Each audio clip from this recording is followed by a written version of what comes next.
angoberera amanya nze Muzungu David abasinga gwe mmanyi nga Muzungu David Kadongokamu music analyst. Onako olwaleero ntambuliddeko mu bitundu bye Mukono ndi wano ku Summer Gardens ku luguudo oludda ewaffe Ejjinja. Abasinga ndooza bagiyita Mwasanjala. Ndi wano mu Kyaggwe sinkanye muganda wange ono Ssali Robert. Emyaka nno giyitiridde nga tetweraba kiryawo. Be bamu ku baana ba Muzinge mu Ndongo. Dr. Muzadde Seruwagi ndudde omulaba. Then Julius ye mulabako. Bavala Mulindwa ye manyali Jjinja oba oliawo n'abalala. Then ku ludda luno ndina manager Ande Kabode owebikolwa manager Ande Kabode. Tuze wano ku nsonga ya music. Tulaba tutya Kadongokamu wasobola okubanga yeeyongerayo mu maaso naddala nga tuyita mu mijiji gino emipya. Emijiji gino challenge zisinze okusanga ye muntu asobola okubeera nga avujjirira abantu bano okubeera nga bakola ki nga beeyongerayo ate bo mu bo ne babeera ne challenge ey'empisa. Kati ebintu ebyo ebibiri tulina okuba nga tubigatta. Nsaba obuze ku abatugoberera. Nsanyuse nnyo okubalaba abatugoberera mwenna. Amannya n'eddoboozi Ssali Robert. Abamu gwe mwakazaako oluzi. Ssali Robert ndiwe Mukono wano bwe buzaale bwange. Naye ng'endongo yange etandikidde nnyo mu Kampala omwo ew'omugenzi Mark Makumbi. Bwe yafa ne tutaataaganamuko naye ng'era tulina okulwanyisa endongo egende mu maaso. Ssali Robert mbeera Mukono. Okay. Manager Andy, nsaba naawe tuweeyo ku bugambo obubuuza ku bantu abatulaba. Mbalamusizza mwenna abatuwuliriza n'abatulaba essaawa zino. Amannya gange bampita promoter Andy. Bangi erinnya muliwulira oba Andy promotion yetambula noza nawe gy'oli. Andy promotions. Neyanziza nnyo okusisinkana muganda wange. Kale so. Era muganda wange ono naye nsanyuse nnyo omusisinkana omuyimbi wa Kadongokamu. Nsanyukidde ddala nno okusisinkana Ssali Robert oluzi. Obulamu bw'ensi eno busanga otya? Obulamu bw'ensi si bubi. Naye engeri gy'obuzzeemu ate bugenda kuba bulungi. Katusabe Katonda atukulembere. Kati manager Ande ngenda sooka nkubuuze. Music obudde buno watuuse abantu bagamba bagenda na bigenda Kadongokamu yaggwako. Bw'ekirowoozo kijjawo okubeera nga mu jjena zonna eziriwo kati tuwulira mizabbibu ze zihitinga. Lwaki gw'osalawo ate olabe Kadongokamu nti gw'osobola okuteekamu amaanyi? Kadongokamu ono lwaki yonna gyendi. Ne Kadongokamu ono lwaki njagadde tumwongeremu ku maanyi. Kubanga Kadongokamu okutwaliza wamu ye music waffe wano. Bino byonna ebirala bizze luvannyuma.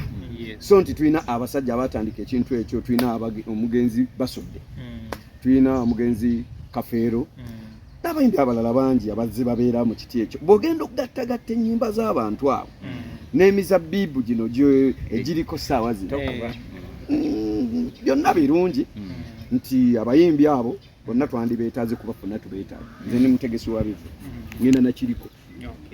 Naye ate mu kuba nti ngenda n'ekiriko ne Kadongokamu asobola okubaako kubanga ne basita battatu baakubanga era abategesi abaalingawo babategekanga ne bafuna. Ssaawa zino tetukyalina bayimbi ba Kadongokamu, twasigaza omu kati.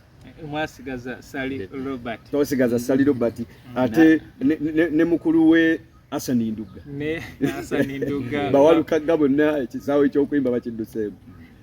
Balina bwe beekubidde. Walukagga emabega yafulumiza oluyimba omusajja. Era yafulumiza naye gwe okyawulira Walukagga nti Walukagga bamutegesi wano, Walukagga Wuno wano, woofiisi kati zaamuwamba. Okay. Anti okozesezza olukolosofa. Okozesezza olukolosofa. Ng'omuntu yenna ali eyo ajja kugamba ye omusajja yafulumize oluyimba n'afulumya ne video gamba otya nti takyayimba. So baganda bange manager Ande kyagamba nti Mathias Mulumba Walukagga office emirimu gya gavumenti obuweereza bwakola ki bwamuwamba n'abanga oba oli awo ene waffe obudde buki butono. Kati n'alaga nti abamu ku abo ye baalabanga obudde babulina eri ekisaawe ye Ssali Robert ne Hassan Nduga bamweyana oba oliawo n'abalala bemuyinza okuba nga temutegeera bulungi. Ssali Robert oli muyimbi, ffe ebiseera ebisinga mu ndongo tukutegeerera ku kubeera ng'okooka. Ogambye watandikira wa Mark Augustines Makumbi, olinayo oluyimba lwonna nga omuntu asobola okujjukira oba okutegeera nti ojjukira Mark Augustines Makumbi? Oluyimba ennyimba gye ziri nnyingi nga okuba mbadde sinaba zirikodinga era bye bizibu bye mbadde nnyonnyolamu manager Andy nti oyinza okuyingira mu ffumbiro lya Ssali Robert nosanga nga emmere eri ekidde naye nga tennaba kufuluma bantu kugirya. Musisinkana mutya ababiri? Tusisinkanira mu ndongo. Mwali ludda? Twali mu mukono awo waliwo ekitundu bakiyita resort. Nali nnyonze kuyimbawo naye yali ali mu mmotoka bwe yajja n'abuuza mukwano gwange n'abuuza ku mulyango nti mpulidde omuvubuka adde ayimba awo njagala kumulabako neŋŋenda waani bantwala waali netunyumyamu nange namba yange eyo ey'essimu netwogeramu awo nkeera ku ssimu nange alina akavulwe ne kasokoso jangu tugende tuleyoko netugendayo naye nali siri ku purogulaamu ewe natuuka era nenkola bulungi okwagala nosinga ababaddewo eri abo naŋŋamba ekyakundeesezza eno njakuteeka mu ndongo besente.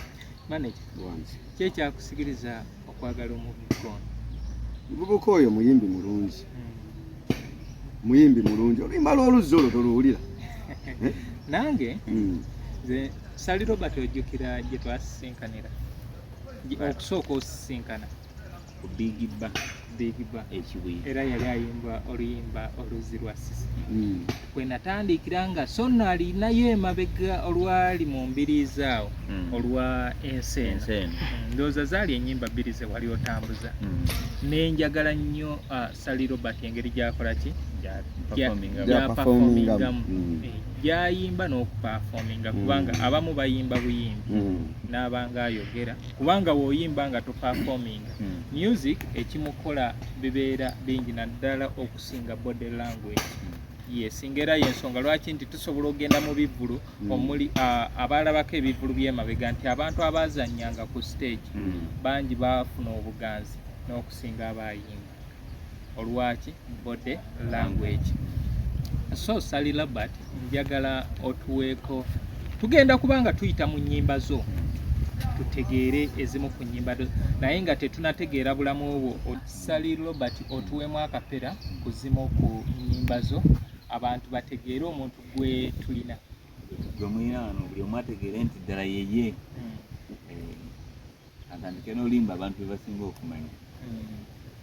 Kale musemberekera bagende emugga salimba buulire ebifa ku luzzi emmanga naye ng'oluzzi lwa Sise lufuuse ekizibu buli agendayo kati yava yafeesa oluzzi lwalina ensulo bw'oba ng'ojjukira terukalirangako okumala emyaka bukadde nga ne bajjajjaffe nabo gye baagakima mbu lwali lw'amasanyu mu myaka egiyise nga kuliko kitengejja ate ng'anyirira so wansi wa kitengejja osanga enkonge olumungo gizza ku bbali bw'oba ng'ogasena n'osimbamu ensuwa ofune ku tuzza otumala oba ntegeka ya Mukama nange simanyi nga ye yasuulayo ekinoso mu luzzi emmanga oba kalitimu omuzungu eyajja okunyaga kale nga ye yasuulayo obulwadde n'ekyo simanyi naye nga mmatiza wakana nti nno nsobola Abaganda baagereesa nti anatta ekizige nze okuleka okuyimba wano mpozi magombe naye nga si ekyo ebipya nno bingi ebiriwo oluzzi lw'ennyumya buli musajja akimayo ozza abatono ennyo n'abaami abaliga naye nga kyava ku jjajja waffe Nambi naye yalina kintu yali era akimayo. Manager, okimanyi nti omusajja abantu bayimbyeko bambi kitalo abeddira endiga okubanga mwaviiriddwako jjajjammwe lw'omwa naye ate kyamukisa mulungi nti baafunye omujja. So oluyimba olwo oluwulidde we wasooka okuwulira oluyimba oluwategeera ki? Oluyimba olwo nasooka odduwulira naluluwuliriza bulungi era mu kuluwuliriza obulungi nalugjamu ebintu bingi gisooka lwaki natumya bandeetere ku mulenzi oyo ndabe omulenzi oyo ddala ayimba oluyimba olwo afaanana atya kubanga ekituufu ky'amazima Kadongokamu abasajja bamusudde nnyo ne bw'owulira omusajja oyo nti bw'omwongeramu amaanyi omanyi kati nze njagala kunoonya omusajja asobola okudda mu kifo kya Vincent Segawa njagala omusajja ono adde mu kifo kya Vincent Segawa ayambeko ku muganda waffe Hasani Ndugga meeya n'abalala bakibijjigiri babuze tetukyabawulira kisaawe kisobole okuggumira tuzeewo amaanyi ga muganda waffe Fred Sebatta emiti emito gyegiggumiza ekibira oluyimba Ssali Robert oluyimba olwo lwoyimba wava ku ki oluyimba lw'oluzzi nina bakwano bange babiri naye bonna sigenda boogera mannya omu yali avuga booda ku Lubaga Road ng'omuwala omulala asoma ng'amaliriza okusoma ku ssomero erimu era eryetoolodde awo mu Lubaga Road naye nga mukwano gwaffe oyo asala avuga booda nga wasala n'enviiri najja na mukyala we n'alwala netumuziike Nakaseke bwe yafa ng'afudde obulwadde obubi ennyo mu nsi bulwadde nalirooza siriimu tewandirowoozagamba anti twagala abantu bategeere kiki wali oyimba nali nyimba ku siriimu naye mukwano gwange oyo mukyala we yali afudde siriimu ng'ate tugenda okuva okuziika mukyala we mba ndi mu kutambula ku mulimu waasalira enviiri ne baŋŋamba taliiwo naye ng'ewuwe mmanyiyo we yadda ngenda okugendayo ng'omuwala omu mukwano gwaffe ng'alinga sisita waffe mwe twali tutambulira mu kikoosi ng'ava mu nnyumba y'omuvubuka oyo tiwennadda ne mbuuza mukwano gwange bamuyita Jeno Kembo ali awo ku Social Sentiment ne mugamba gundi musanze mu kifo bwekiti ne bwekiti nangamba tokimanyi nti oyo mukazi we naye ng'omukyala omwanyinaffe oyo yali yakamalandoza senior 6 kati ekintu ekyo kyampisa bubi nnyo mu mutima era kwe kutandika okuwandiika oluyimba lw'oluzzi naluwandika ennaku bbiri kambuuze mukwano gwe yategeera nti oluyimba olwo dukola wava ku ye takitegeeranga era yakimanyako naye yawulira bulizi nga nkoze oluyimba ate naye nalwagala nnyo amagezi agasabika oluyimba olwo wagajjawa agasabika oluyimba olwo kubanga nkimanyi nti bw'oba okutte oluyimba olwo n'oluwa bano bannaffe bagende mu kwepiikya ate bo bagenda luvuunula we bati baluve eno gwe gye wali olaga bakole ki nakomekereza nga badde ekigambo bakole ki bakikubewo gwe kubanga natuula n'enfumiitiriza era nali nkubuuzizzaako nti waloozaako ku luyimba lwa ddole y'omwana olwa Lord Fred Sebatta kubanga ze zimu ku nnyimba nga buli kigambo nga woowulira oluzi lwa Sise nti buli kigambo ekirimu kimansa entungo singa oba okoze eki okyogedde bubi ng'okyogedde nga bwe kirina okuba buli kigambo kimansa entungo so ng'era ne mu ddole y'omwana era nakyo bwekityo bwe kiri oluyimba olwo njagala tuddemu tutandiike walutandiika otya kale musembereekera abagenda emugga emugga yewa kuluzi luze anti ndaze nti omwana yatuula n'asabika oluyimba oyagala kyeyasabika nze kisabuukulule anti twagala era ogenda kisabuukulula naye ng'okibiikako okugenda emugga yali ategeeza ki gwe manager nga mu kutegeeraako bwe tunaaba tumutegedde bubi era ajja tugamba okugenda emugga kuno nga bwakunnyonnyodde nti yasanga mukwano gwe nga ava mu kikolwa ekikyamu ew'omuntu gw'asuubira nti obulamu si bulungi kati ndowooza ekikolwa ekyokugatta ebitonde eky'omwami n'omukyala kyeyayita okugenda emugga anti mbagambye ekigambo ku kigambo kikola ki kimansa tweyongereyo ovudde kale musembereka bagende mugga. Yes. Kale musemberekera bagende mugga salimba bulire bifa kuluze manga naye ng'oluzzi lwasise lufuuse ekizibu buli agendayo kati ava yafeesa oluzzi lwalina ensulo bw'oba ng'ojjukira terukalirangako okumala emyaka bukadde nga ne ate mpulira nti kati ne ku mulembe guno kati baafuna zino ezimansa ezimansa mu bbanga baafuna mpiira maneja anda atakoze eki naye simanyi maneja anda ayinza okuba nga ayagala zino ezigira bwezi olaba ezigira bwezi tezo tezandibadde mbi naye amazzi zigamansa bwe zigamansa ewala galeeta ebintu bingi anti omwana kyatugambye nti ezo enzizi zaalingayo ng'ensulo zikola ki tezikalirangako ate bagamba ezo ezimansa amazzi wa tezitera kuba namazzi machafu galwaza so baganda bange nze muzungu David ntudde ne manager ande kuno ndine Ssali Robert muyimbi wa Kadongokamu tugezaako kulaba butya we tugenda okubeera nga twongera etoffaali ku kisaawe kino ekya Kadongokamu. Ndi wano tuli ku Summer Gardens ano ku luguudo lw'Ejjinja nga wakayisa ewa Anthony akyaliwo taliwo abo be bamu ku bantu abeekolera erinnya nga teririvaawo emyaka n'ebisiibo ewa Anthony emukono. So kale baganda bange nkugamba nti subscribinga following ku Facebook ne ku TikTok gwe ayagala ennyimba zino osobola okunsanga Kasubi ku Basookakwavula stage ku tterekero lyaffe ery'emboozi ya Kadongokamu Music Library and History Center. Then mwe abaagala ku mitimbagano giri ejja website osobola okusanga kadongokamumusic.org ye website ya Kadongokamu Heritage Center and Music Hall of Fame Kikaya College and Vocational School babeerawo nnyo okulaba nga emirimu nga gino gitambula. Kale tukyali ne Ssali Robert ne manager ande. Kale Ssali Robert obulamu bw'endongo buno obuyingira otya? Obulamu bw'endongo nasikirizibwa nnyo okuva ewaka ewa maama ewa ne taata. Osikirizibwa otya okubeera nga oyingira music okumuyingira nze nasikirizibwa nnyo Amani Basudi Salongo Hamani Makula Basudi ne Paulo Kafeero n'abayimbi abaali mu myaka egyo baali bampomera era kyenyinza okwewunyisaako ekimu mwe nali nkyasoma ku ssomero ekimenyedde mu Kyaggwemu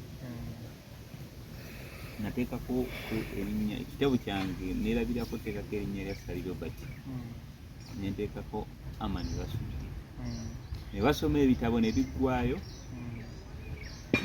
nga maze sifunye naye nga neerabidde kyenakoze eki erinnya linataddeko kati bwe bayogera erinnya nendyokuŋŋamba linze era nakuba embokeezi olwonga ki ekiku ekitabo ekyange saateekako linnya lyange nateekako lyoli kati olwonga gwe naawe etudde eri emabega olwo ki ekyali kikuteesaako erinnya lyo? Nali mwagala nnyo kulimba lwa mukyala muto era nali muto ndoza myaka nga 18 nga neewunyisa abantu nga ennyimba zempuliriza ezo.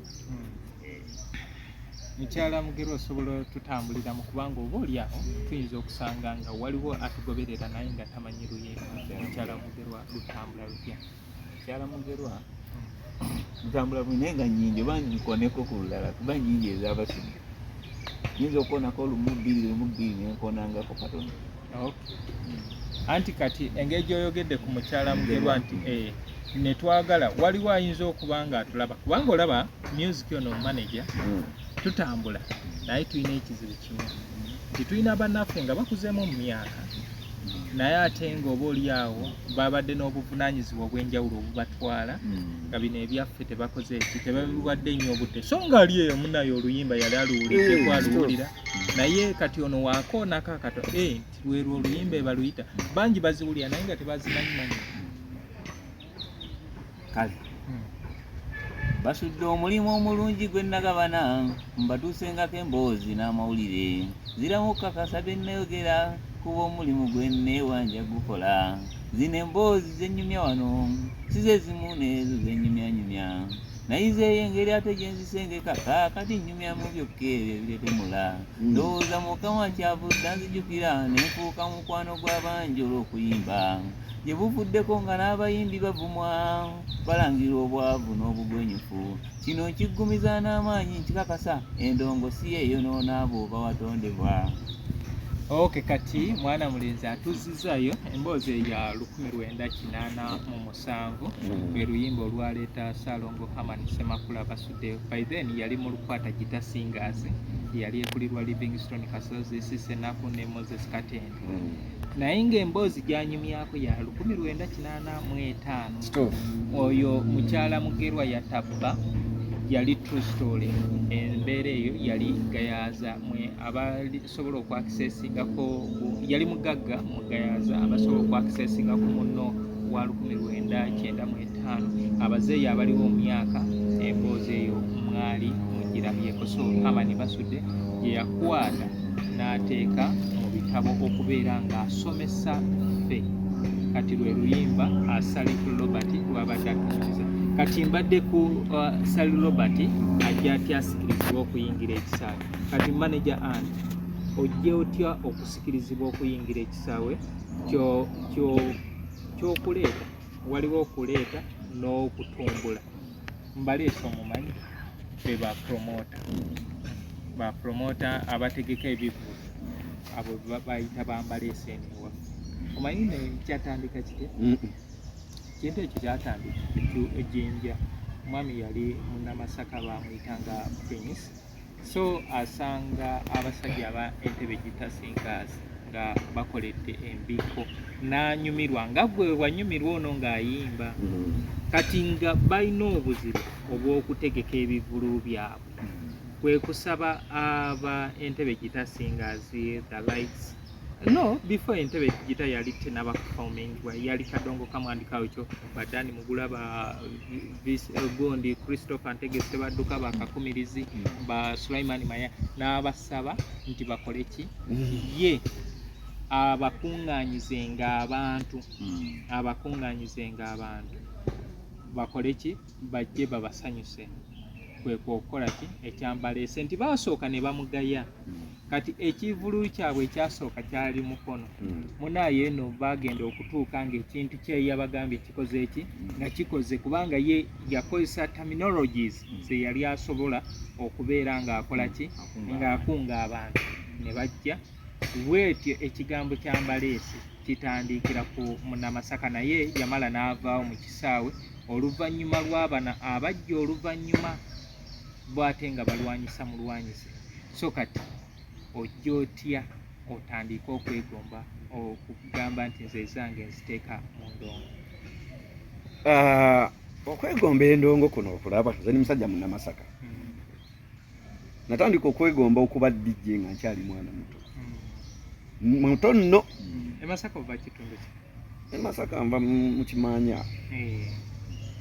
So nze era wasanga nga nzanya, wasanga nga mpanze bulooka ennene nga base.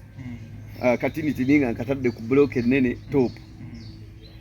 So endongo yanamisanze n'okusoma, kubanga nze saaga bwe wangamba nga nti genda ku ssomero nga waliwo endongo ku kyalo nga sijja kusoma, era saasomanga nga waliwo endongo. So kati nze nava buto nga njala music nenja nkulanga endongo njagala nembeera DJ. Osooka akolerawo bwa DJ? Masaka. Ani akutendeka ekintu ekyo? Omusajja yantendeka ekintu ekyo bamuyita DJ Akimu. Yakolanga ku Super Sound, oba ogimanyi Super Sound ya Ssaalongo e Masaka awo. Ebiseera ebyo walingawo Super Sound nga ffe tuli baana bato nnyo, nga waliwo Super Sound, waliwo zi Hippo, waliwo zi Pro, waliwo zi Perfect, zi Sozi Sound, ndo zaliwo ziwuliddeko. Kati nenja nga nyingira ekintu ekyo. Ati bwe nayiga obwa DJ obwo nenja nfunamu ne ku busente awo ebiseera ebyo nkuzeekuzeemu awo myaka 17 awo. Myaka 17 nentandika okutegekanga kalyoki. Mwe twatandikira mu kalyoki. Twiribye nno. Ne twiriba ne kalyoki. Ne bamasiko ndozo muri. Masiko, yes. Ne twiriba ne kalyoki tumutegese mu bizinga zisina kizinga osina kubando. bwe neetoloola Uganda wanno ndowooza oyinza okufunayo obufo butini nnyo bwe sinnakuba mundongo. So nenja nga ntambula bwentyo kati bwe ngenda nga erinnya ligenda limanyika litegereka ngamba naye kati omuyimbi omu ansikiriza ndandiko tegeka ebivulu yali Kalifa Aganali. Ebiseera ebyo nabeeranga entebe awo mbeera ne basaha abo bakoko finga abo ba DJ Mike abo. DJ Mike yakubira lido kayimba ako ne katunda nnyo katunda nnyo ninga nkyali muto. Kati bano mukwano gwange Kalifa Aganali ewankulu kukwa kubanga Moses Kaizi yaleeta DJ Mike awo nga Moses Kaizi yaliko player buli muntu player na buno obuviri bwe yali obwamayengo obwo simanyi gye yadda. Kati Kalifa akuba akayimba kandabirawa ye mama kasoze kati ankwatewa akayimba ako kanyumiranga nnyo. Kayimba bwe kanyumira ennyo ngamba naye Kalifa ono wakisimutegekako nsituka ebiseera bwe nali kalangala bayitayo kyagala nnyo manyi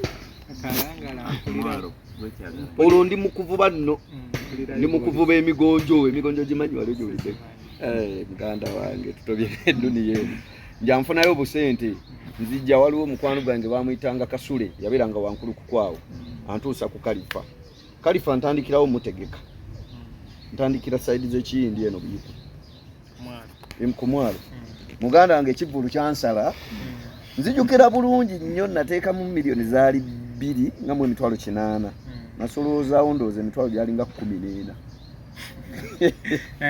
nga 10 naye ekirungi sente zaali zange temwali mu bbanja lya muntu yenna.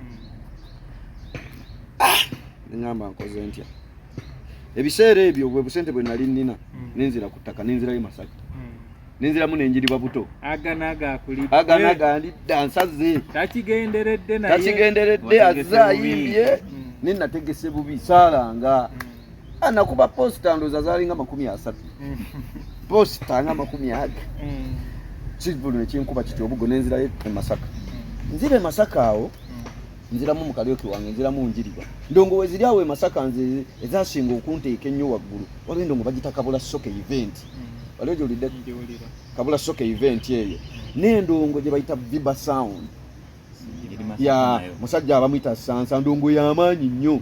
Endala eri Kalungu eyo bagiyita Omulandi eya Ndombolo kati nze zayongera ne zinsitulamuko kubanga zo bwe wazitegekanga tokola loosi zaalinga z'amaanyi zina abawagizi kati nali nyumyako lumu n'essuula agamba ffe olabe ewaffe buli ndongo erina abawagizi baayo woba oyagala okakasa kwata eyiye Kampala ogitwala e Masaka ojja kuddanga ebyuma ojjula situle nga zonna zaaweddewo eri balina endongo zaabwe zebakola ki zebategeera kiringa wookwata ku luno olw'ebukakati nti kuliko emmotoka ezitambulirako si buli mmotoka nti ojja gisanga nti ekola ki esaabaza.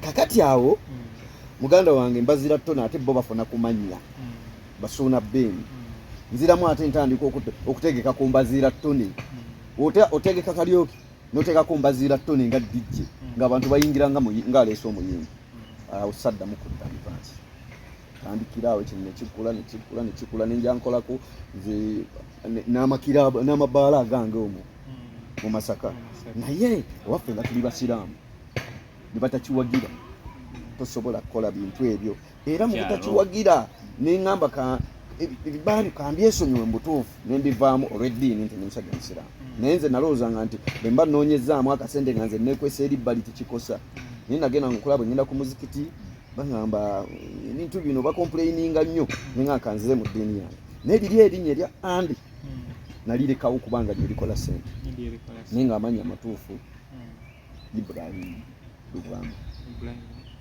Oli mukoddo. So nenvaayo Masaka nenzira mu Kampala muno nenyanguyirwa nnyo nenkwatagana n'abaganda bange Abudumulaasi oyo Rasta smart eyo omusajja tasiba nviri sina kye nsobola mwogerako kubanga natambula nnyo n'Abudumulaasi ngeri ekivulu ekitusala muganda wange kiganye nangate wali kyakola tugende basajja b'amaanyi nenja nga ntambula bwentyo so nina abasajja benze ntambuliramu nga bo baafuuka ba Luganda nina izoniti oya izoniti nga ne wembeera wa mukubira ne muganda wange izoniti kibuluwa no bwe wati ne jangu onkwatiremu waliwo n'omulenzi awo bamuyita Ice King gwe yayimba naye olimba lwa fuluma omanyi omuvuko ya Ice King nze ntambulire n'okusinga n'abasajja olw'okuba nti yakolako ne Red Grace kali akaata Red Grace mukama mumuze mirembe naye twaguluba nnyo era ng'ekintu bwe kiba kiganja nga manager kikoze kiganye tukikole ki tukireke so nenjagala nnyo era nze obulamu bwange bwonna ndongoni okay kale baganda bange tukyali ne Ssali Robert ne and events oba promoter tugezaako kubeera awo tusoose ne tutegeera obulamu bwono ate we tuva ku bulamu bwono ajja ati atandika endongo ne tudda ku bulamu bwa promoter nze obwange nabubanyumiza kati tuzeeye ewa Ssali Robert anti Hamani Basudde yakusikiriza nnyo ne Prince Jopo Kafero okubanga oyagala endongo era oluyimba lwa mukyala Mugerwa ne lubanga lwakukolera kati gwe ng'otandika endongo watandikira abantu kibe wayitamu kwaba abamu abakukwatako era wajja na luyimba ki najja n'akayimba akasesa n'okusesa bakayitanga babula kayimba ako nakakolera wa Mozaati ate Mozaati nali nga mbeerabeerawo kaawo ku studio nga yakatandika nangamba yingira nkukubiremukko olinayo gwe akayimba ne mugamba nkalina ayingira nangatula teeka kedisoti nenziteekako nanga ayimba era samuwadde nendusomeka nangamba akayimbako kaako era nakamba nentandikira bwengenda okuyimbamu ne bantwalako n'abakabyokyeemaya okuyingira ku stage kwennyini nakayimba omusajja ne banfuwamukoko sente neŋŋamba bibeera bwebiti nendaba nga kiyinza okukola okutambula akababula ekyamazima sikawuliranga era tewaliwe kaatuuka ate kati tukawulirangako ngeyakayimba ali wano atuweemu akapera tuweemu akapera kababula nako tukakole ki tukategeere kuba kekamu tuseke kamuleta ku siini tuweemu babula koze kale nsanyuse nnyo naye yoyise eri abasajja abansinga tebakuwa lupiya tegwe n'ozikwata ojjanga nga kyoyagala oŋŋamba nze bwe ndibeera sirina ndikeera ku nkya naye njolekere nakifuma mu bakadde era omukadde nnyabo nkimanya alimpa bw'alibeera talina ndikyukira sebo naye bwe bulibanga obwavuuye embeera omwanyina ze yebbira walimpa kale nga kyenoonya babula tubeewo nze Ssali akwagaliza okuba emirembe bwekatyo awo wali ofundikira akali keyongera soko tunyumiza babula aliwo teyaliyo kale lyali erinnya eryakwanguyira erisobola okwanguyirwa mu by'ennyimba naye walina obubaka bwe wali ogusa tewaliwo just byakujjira bwegizi okay kati otandise ne babula ozaako olwo oli mu kibiina kyonna oba sirina kibiina awo kyennyina naye nabeeranga mukwano gwange nga bamuyita Kembo Sylvester awo ennenga okusoso senta nga bwe tutambula wetuti wetudde eno wayimba obubwe nange wenyimba obwange nenvaawo kaawo tubadde mmenga awo mu Makumbi akola ku CBS mu Makumbi ki Mark Makumbi nga naye bwakisigenda kewa Maaka atandika ekibiina kya muzinge alanga mujje mundeeba kalipini mukwano gwange bamuyita Peterson Mutebi ali bweru eyo Peterson tusuubira Mutebi yali omuyimbi Peterson Mutebi Junior yabeeranga nnyo ne Kaibanda nankubira n'omulala bamuyita Franka Mugambe nangamba Franka Mugambe nga tugendako mu bali kalipini babeerayo oyinza okugezagezaako olwo nina kababula maze okuwandiika ensi eno maze okuwandiika oluzzi maze okuwandiika ekizinga ky'ebussi maze okuwandiika abaana b'omugenzerere nga n'ennyimba nga 10 naye nga sirina bwe nali nnyimbideko mu kibiina nga tobeerangako mu kibiina naye wali opafominzemaya opafominga babula mu bubalabala awo nga bampita ngendayo n'ennyimba kati tugenda mu ndeeba awo waliwo omusajja bamuyita Mbalire mbalire kojja abavubuka abawala bazze mu muzingo okwambala bannamulindwa bamaayi namulindwa naye yali mu muzingo mu bannabuyondo bamawanda bamulindwa bava wala bamuzadde Semakula Bobu baiza Semakula Bobu naye ambuzeeko ate mukyala wa Najjuko ani mayindi ya Najjuko muyimbi bamuyita Najjuko kati senga Najjuko Pros oyo muwala w'omugenzi John Ntale kati tuyingira ontuuka nga ndaba abavubuka bambadde nnyo nga bali smart nze nga ndi musajja wattu tambuza digere okubeewo ku lubiri nensimulako akafuufa awo nenyingira ne batandika asooka ayimba bali basunsulamu muzinge bweneeba muzinge Mark ngamba abuuza gwe ssebo tuli naawe amugamba essebo nga gwe teweejakajaka nga bano banno ngamugamba nze ze mbeera zange ndowooza kati kojja akubira bano ebidongo abagamba mwe abalaga nti muli bayimbi olaba oli atudde yayinza okuvamu ekigambo ekirungi n'okusingamu wamaggwe bano we bavaako gwokolaki gwaddako mutima ne gunkuba simanyi kuyimbira ku bino bijaazi nyima omutima naye mukwano gwange Kakembo yali twali lyogeranga yange oluyimba ye yali abimanyi nnyo ngamba olina okubala codes owajjazi wakolera waali oyingire weyakikola nenyingira nayingira naluyimba lwa Luzzi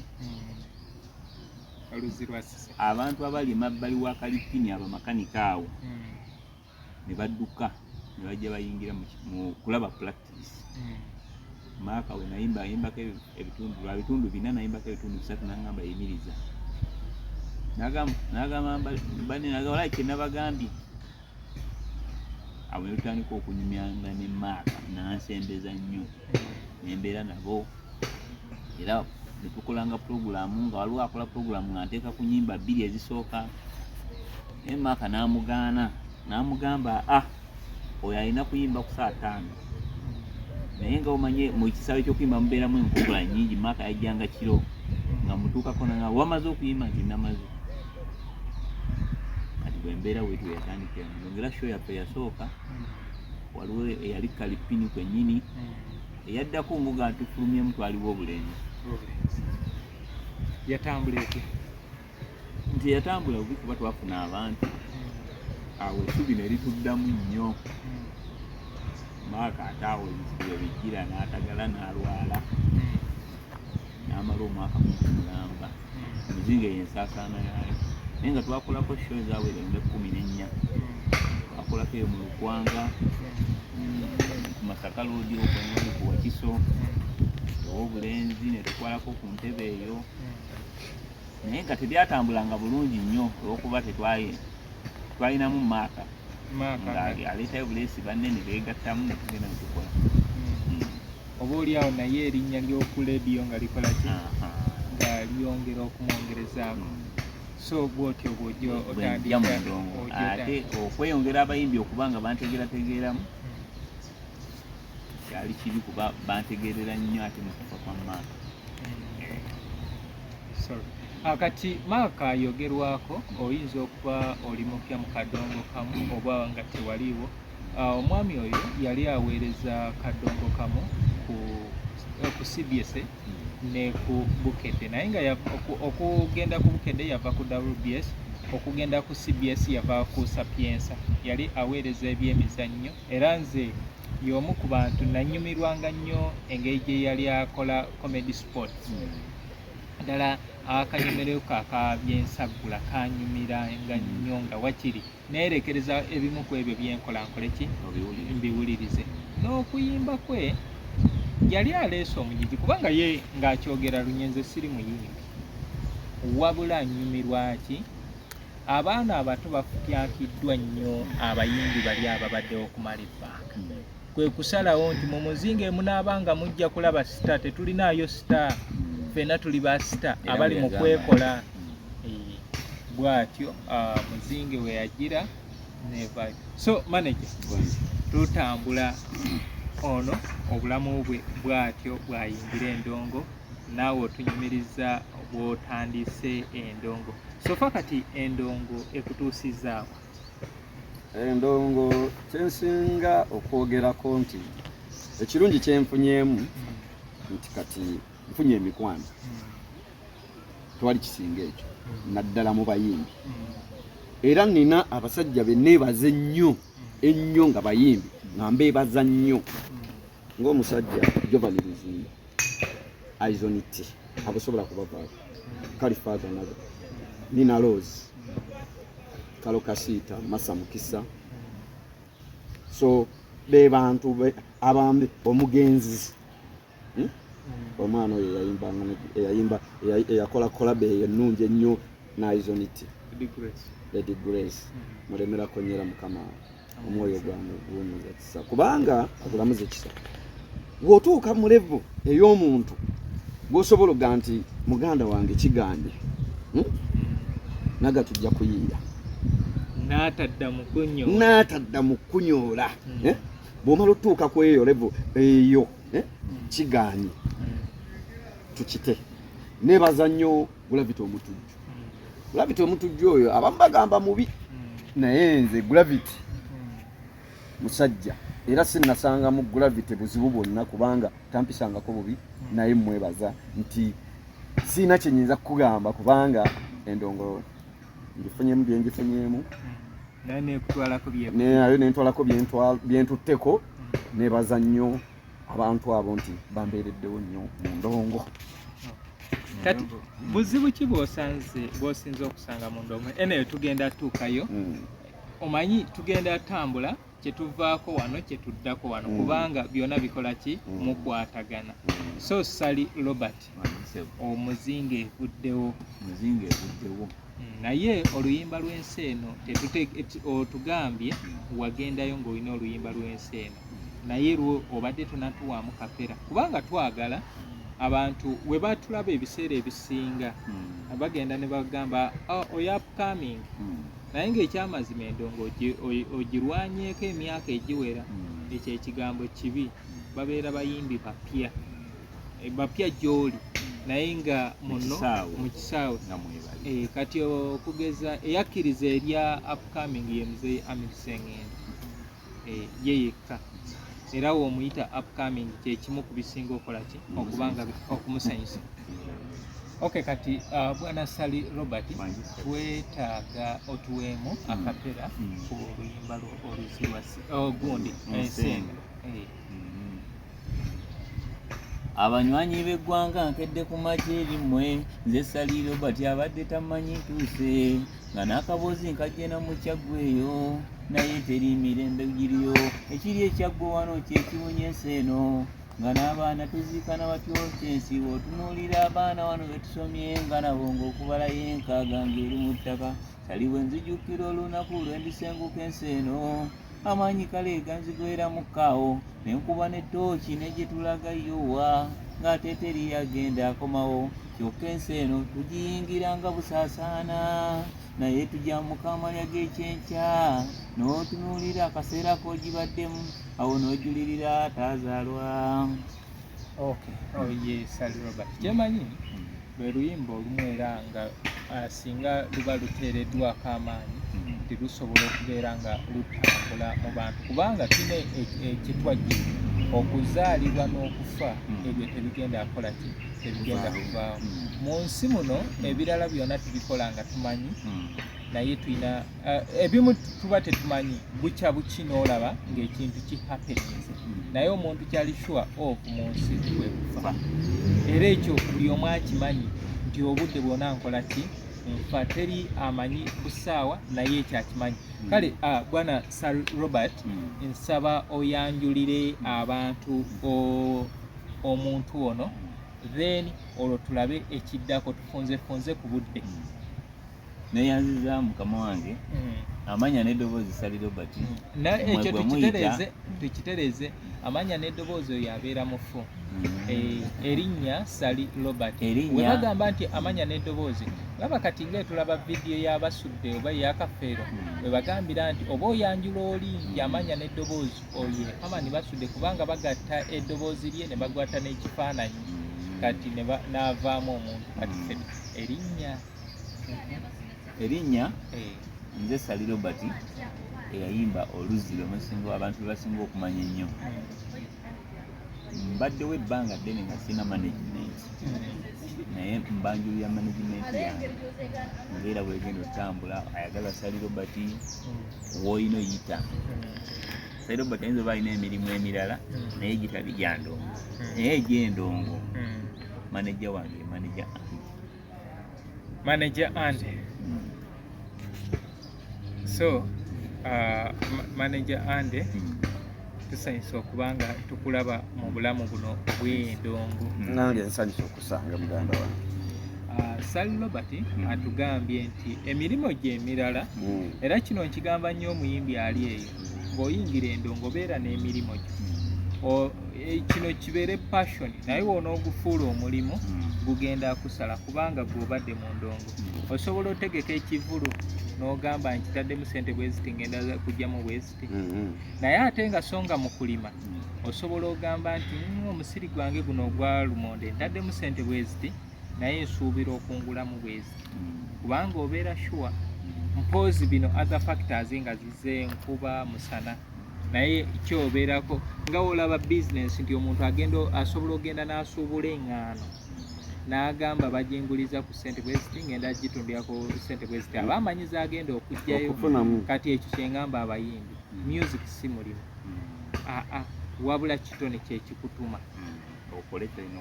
So manager, tusanyusa okulaba tubadde n'ebizibu ebyaba manager mu kisaawe kyaffe kino ekya Kadongokamu, ebitone bingi oba oliawo biyinza okubeera eyo n'ebisinga ekya Ssali Robert, naye ng'obuzibu muntu asobola okubeera ng'akola ki atukwatako. So we tukulabye nti ozze kyekinsitudde n'eŋŋamba kanzije nkulabeko.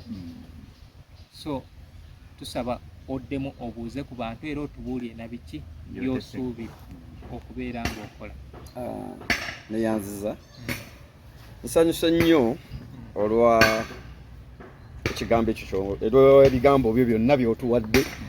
So abatuwuliriza nze kyenyinza okubagamba nti nze wendi ku ekyo kyonna kye nnina okukola kubanga Kadongokamu gwe twagala era gwe tulwanirira.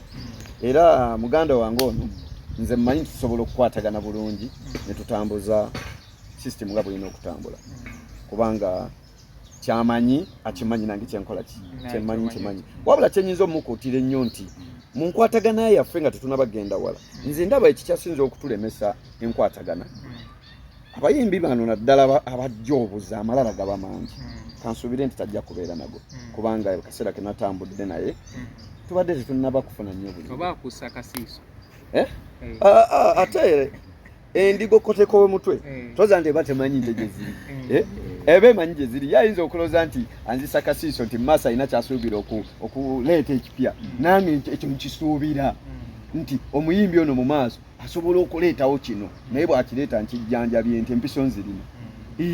So kati manager ekirala oyinayo enteekateeka ey'okugattako okuva ku Ssali Robert nti oyongezeeko ku bantu b'osobola okuba nga omanaginga eno ewaffe mu Kadongokamu oba mu kugattako ninayo abayimbi abalala b'ogenda abange be nnina naye babbandi.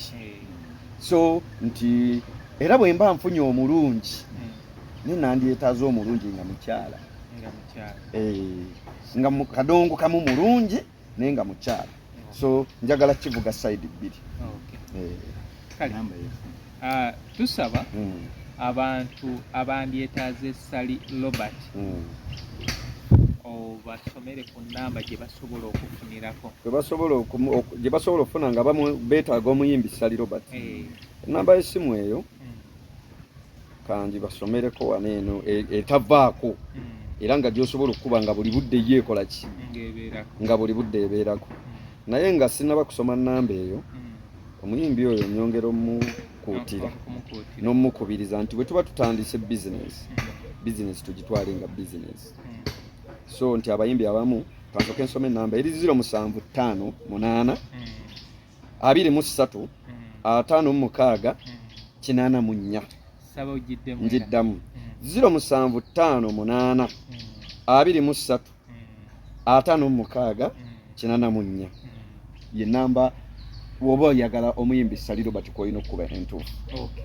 Kati kyemanyi babiri mwasobodde okubeera nga mukola endagaano kubanga ebintu ebiseera ebisinga ebiri mu kusuula ebintu bino tugenda ne tugendera ku gentleman's agreement. We tutuuka amaaso n'osanga omuyimbi yeefudde olw'okuba akugamba tewali bujulizi, manager ne yeefuula olw'okuba tewaliwo bujulizi. Naye kyemmanyi muli bantu bakulu ngaye mwasisinkana ate ekintu ekibaddemu for some years noona akibaddemu okumala ebbanga.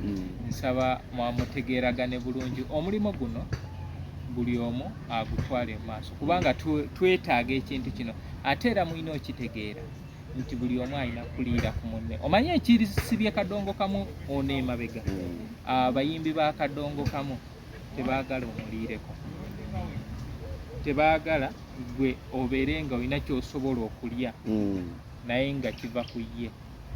Abasinga baagala nga gwakola ki akiryako n'atamanya nti waliwo eyakeera n'ayiiya gita.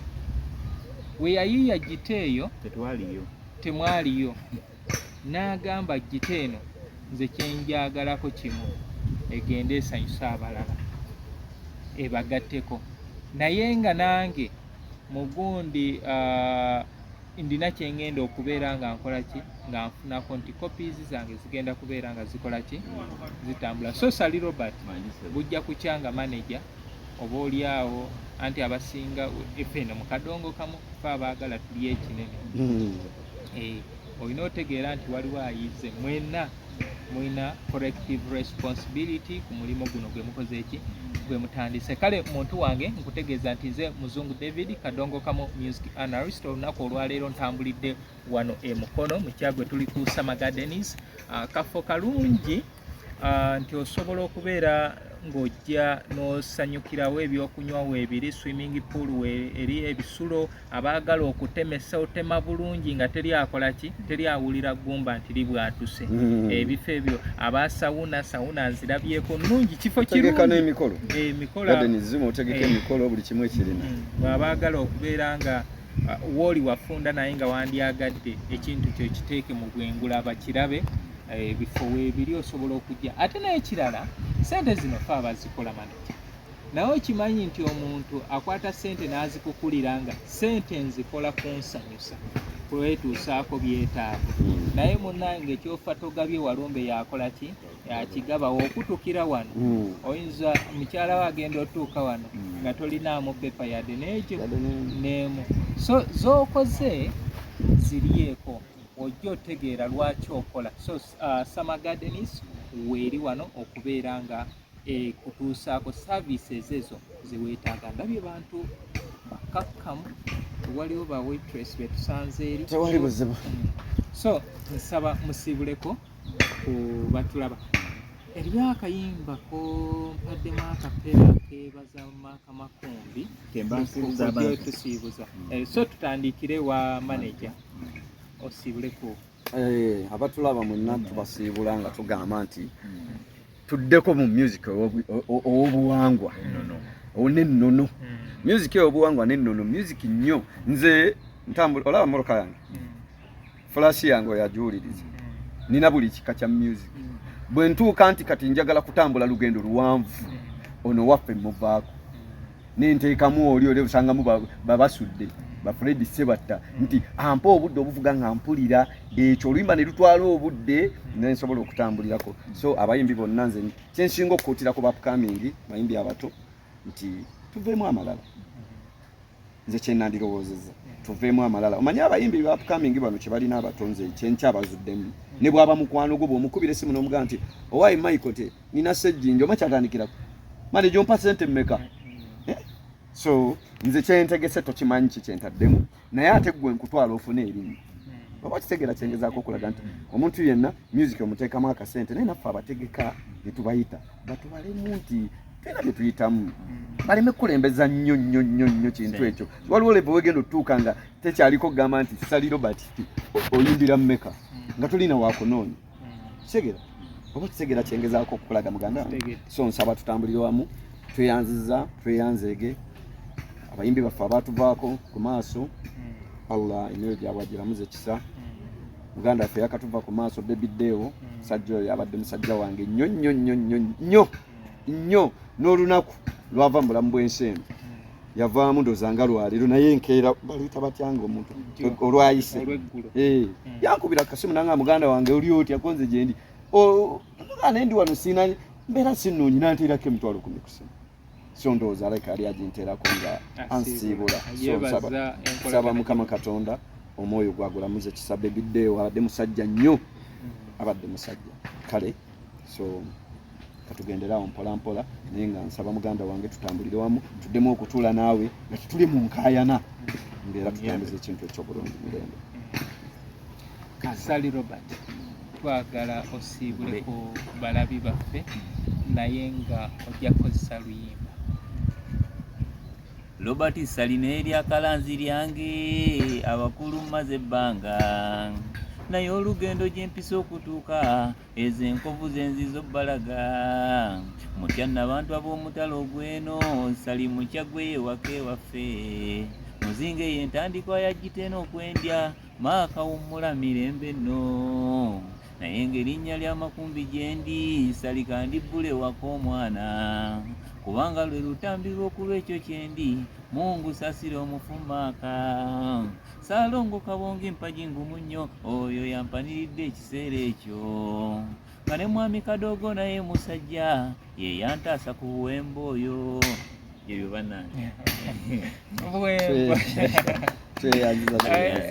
omwami buwembo yonna gy'oli ndowooza oba gwentegedde gwe wali bayinza okuba bangi naye nze gwentegedde gwemmanyi buwembo nkutumiddeko asajjamu endongo eno ennyuma bw'oba ogigoberedde abasajja beetwala endongo eno ennyuma naye nabali abasajja ebyo byonna bakolanga ki babiyitangamu era wogenda ng'ovvuunula ennyimba nnyingi ze baakola ng'oli yali akoonoono n'ono yali akoonoono n'ono yali akoonoono kale baganda bange bwe tutyo bwe tulabise olunaku olwaleero mbasaba nti mutugoberere followinga subscribinga bw'ayagala ennyimba zino eza Kadongokamu osobola otusanga e Kasubi ku Basookakwavula stage awo wetukolera emirimu gyaffe wesitula n'ojja ku library oluyimba lwa nusu 5 tandikira ku nnyimba za 15 oba olwagala ku WhatsApp nga lukusange mu kifo ky'oli ebeeranga express lwa 10